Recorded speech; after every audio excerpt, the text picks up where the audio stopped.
जय हिंद दोस्तों। उद्योगपति और पॉलिटिकल पार्टियों के बीच चंदे के नाम पर होने वाली सौदेबाजी को सुप्रीम कोर्ट ने बैन कर दिया है। जो बीजेपी गुप्त तरीके से या फिर चोरी से बिना बताए चंदा लेने के लिए जो इलेक्टोरल बॉन्ड का नाम की स्कीम लेकर आई थी, सीजीआई चंद्रचूड़ ने उसे असंवैधानिक करार दिया है। लोकसभा चुनाव से पहले बीजेपी पार्टियों तोड़ रही है, लेकिन इलेक्टोरल बॉन्ड को बैन करने से सबसे ज्यादा नुकसान भारतीय जनता पार्टी की है। मानो कि भारतीय जनता पार्टी की कमर तोड़ दी गई है, क्योंकि भारतीय जनता पार्टी ही वो पार्टी है जो सबसे ज्यादा चंदा लेती है।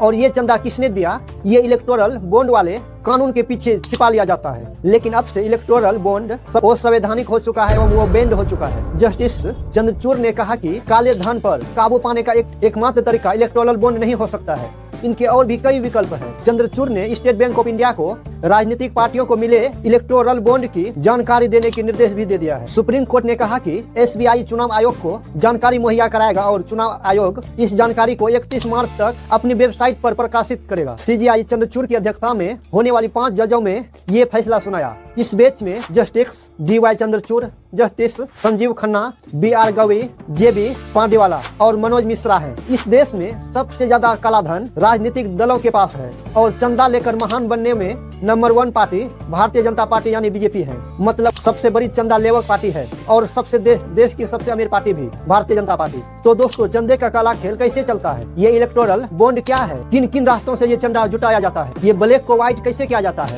क्या पता है आपको कि ये कितने रुपए तक चंदा लिया जाता है। जिन पार्टियों के लोग नाम तक नहीं जानते, वो चंदे की काली दुनिया में कैसे ब्लैक एंड व्हाइट का खेल खेल रही है। इसमें कौन लोग चंदा दे सकते हैं, क्यों बीजेपी चंदा लेने के लिए कानून बदल डाला, तो सब कुछ आपको बताएंगे। दोस्तों, देश में पॉलिटिशियन पार्टियों को चलने का काला खेल मोटे तौर पर 4 तरीके से खेला जा रहा है। पहला है केस और दूसरा है डोनेशन यानी इलेक्टोरल बॉन्ड और तीसरा है विदेशी कंपनियों से लिया जाने वाला चंदा, वही चौथा है कारपोरेट्स से फंडिंग। सबसे पहले जानेंगे कि केस का गोरा धंधा चंदे के तौर पर आखिर कैसे खेला जाता है। दोस्तों, कोई भी आदमी 2000 से ज्यादा चंदा किसी भी पार्टी को नहीं दे सकता है। 2000 से ज्यादा का चंदा डीडी चेक या इलेक्ट्रॉनिक ट्रांसफर या फिर इलेक्टोरल बॉन्ड के जरिए ही दिया जा सकता है। पहले ये लिमिट 20,000 रुपए थी, इसे 2018 के एक बिल के जरिए 2000 रुपए कर दिया गया। कोई आदमी अगर 2000 से ज्यादा का चंदा देता है तो वह आरपीए के तहत पार्टी को चंदा देने वाले का नाम चुनाव आयोग को बताना होता है। वही 2000 से कम की चंदा देने वालों का नाम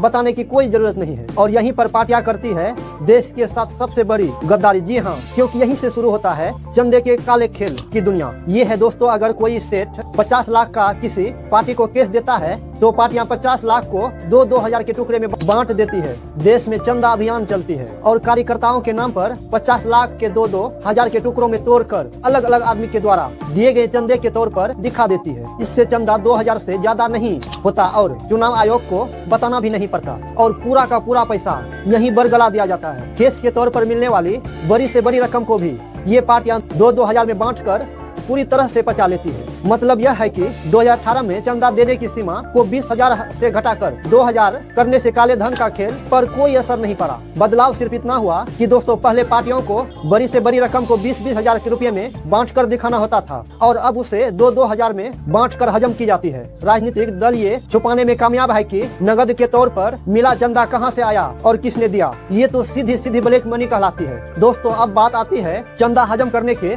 दूसरे और सबसे बड़े जरिए यानी इलेक्टोरल बॉन्ड की। दोस्तों, इलेक्टोरल बॉन्ड एक ब्यूरो चेक की तरह होता था। मतलब इस पर ना तो बॉन्ड खरीदने वालों का नाम होता था और ना ही उस पार्टी का नाम जिससे ये दिया गया था। केंद्र सरकार जनवरी, अप्रैल, जुलाई और अक्टूबर में 10-10 दिन के लिए इलेक्टोरल बॉन्ड खरीदने का समय तय करती थी। इसके लिए देश में 29 एसबीआई ब्रांच तय की गई थी। एसबीआई की ज्यादातर ब्रांचें राज्यों की राजधानी में है।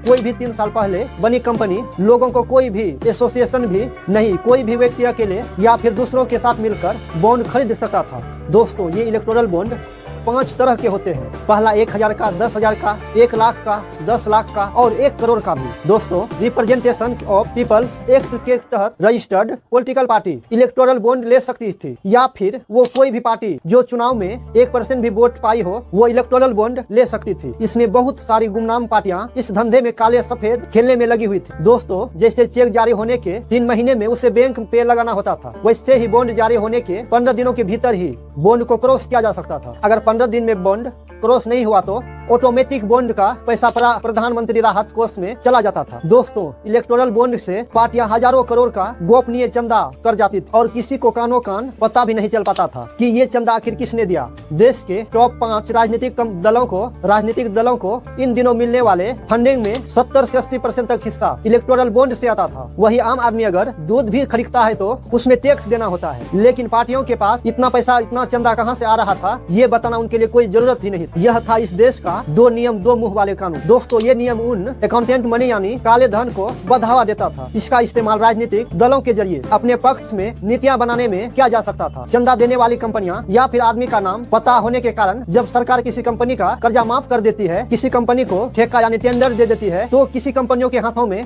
एयरपोर्ट बेच देती है और जनता को इसका पता ही नहीं चलता कि क्यों किसी सेठ पर या फिर किसी कंपनी पर सरकार इतनी मेहरबान हो रही है। इसमें एक नियम पहले से था कि कोई भी कंपनी अपने मुनाफे का 7.5% से ज्यादा चंदा राजनीतिक दलों को नहीं दे सकती है। लेकिन अब तो वो नियम भी बदल गया। अब जितना भी कमाओ पार्टी को फंड में दे दो, बॉन्ड बनाओ और चंदा का चढ़ावा दो और सरकारी कंपनियों को टेंडर पे लेकर उसे वसूल कर लो। कोई नहीं पूछता भाई देश की संपत्ति क्यों लूट रहे हैं। कहीं ये राजनीतिक चंदा तो जिम्मेदार नहीं, क्योंकि जो कंपनी जितना ज्यादा चंदा देती है, सत्ता में आने वाला प्रधानमंत्री उस कंपनी के गुलाम की तरह काम करता है। दोस्तों, इलेक्टोरल बॉन्ड में दी गई रकम का जिक्र कंपनियों की balance sheet, income tax return, profit loss statement में तो होता है, लेकिन ये किस पार्टी को दिया गया है इसका जिक्र ही नहीं होता। इलेक्टोरल बॉन्ड में दी जाने वाली पूरी रकम पर इनकम टैक्स से 100% छूट मिलती है। तो दोस्तों, आम आदमी को अपने आधार और पैन कार्ड के जरिए अपनी कमाई और अपना खर्च का पाई का हिसाब देना होता है, लेकिन राजनीतिक पार्टियों का ये पैसों का समंदर में वो ऐश करती है और आज की सबसे बड़ी चंदा लेवक पार्टी भारतीय जनता पार्टी बनी हुई है। दोस्तों, अब बात करते हैं कि विदेशों में चंदा कैसे आता है। किसी आम आदमी के पास अगर विदेशों से पैसा चंदा में आ रहा है, अगर विदेश से पैसा आ जाता है तो मनी लॉन्ड्रिंग न जाने क्या क्या लगा दिया जाता है। अभी ईडी ने बॉलीवुड के तमाम एक्टर्स को सूचना भेजा है, क्योंकि उन्होंने गेमिंग एड के प्रचार किया था और एड की पेमेंट विदेश से की गई थी। लेकिन पार्टियां कैसे विदेशी पैसों पर मौज करती है उसको भी जानना आपके लिए बहुत जरूरी है। तो दोस्तों, 2017 में विदेशी कंपनियों से चंदा लेकर अपना रास्ता साफ करने के लिए सरकार ने पहले से बने 3 बड़े कानून को बदल दिया। उसमें पहला कानून था foreign contribution regulation act FCRA 2010 और दूसरा कानून था फाइनेंस एक्ट का सेक्शन 154, तीसरा कंपनी एक्ट 2013 का सेक्शन 182। इससे हुआ ये कि राजनीतिक दलों को विदेश से चंदा लेने की खुली छूट मिल गई। ये कानून पहले विदेशों से मिलने वाले चंदे को नियंत्रित करते थे, लेकिन बाद में ये चंदा की हवस ने बहुत सारे नियम में बदलाव दिए। दोस्तों, इसमें एक बात पर आप गौर कीजिए कि देश में इतने सारे रजिस्टर्ड पॉलिटिकल पार्टियां हैं और सत्ता में बैठी पार्टी वित्त मंत्री के जरिए SBI से चंदा देने वाले का चेहरा पहचान सकती है। यानी जो लोग पक्ष को चंदा दे रहे हैं उन पर सरकार की नजर है, लेकिन सत्ताधारी के पास ये कहां से धन की वर्षा हो रही है यह कोई भी नहीं जानता। यहाँ तक कि चुनाव आयोग को भी ये नहीं पता। अब सुप्रीम कोर्ट के इस आदेश के बाद सबकी हवा उड़ गई है। दोस्तों, पूरे इस इलेक्टोरल बॉन्ड के खेल को सुप्रीम कोर्ट ने ध्वस्त कर दिया है। अब चंदे के नाम पर उद्योगपतियों को ठेके पट्टे देने का खेल उजागर हो जाएगा। अब अगर कोई भी उद्योगपति चंदा देता है, उस चंदे के बाद उससे ही सरकारी ठेके पट्टे मिलने लग जाते हैं, तो लोगों को मालूम चल जाएगा ये चंदे के बदले उसे सरकार ये लाभ दे रही है। दोस्तों, आज के इस वीडियो में ये एनालिसिस आपको कैसा लगा और इसमें आपका क्या सुझाव है, आपका क्या राय है, कमेंट में जरूर लिखिए। अगर आप भी मेरे चैनल पे नए हो तो चैनल को सब्सक्राइब जरूर करें। मिलते हैं नए वीडियो में, तब तक के लिए जय हिंद।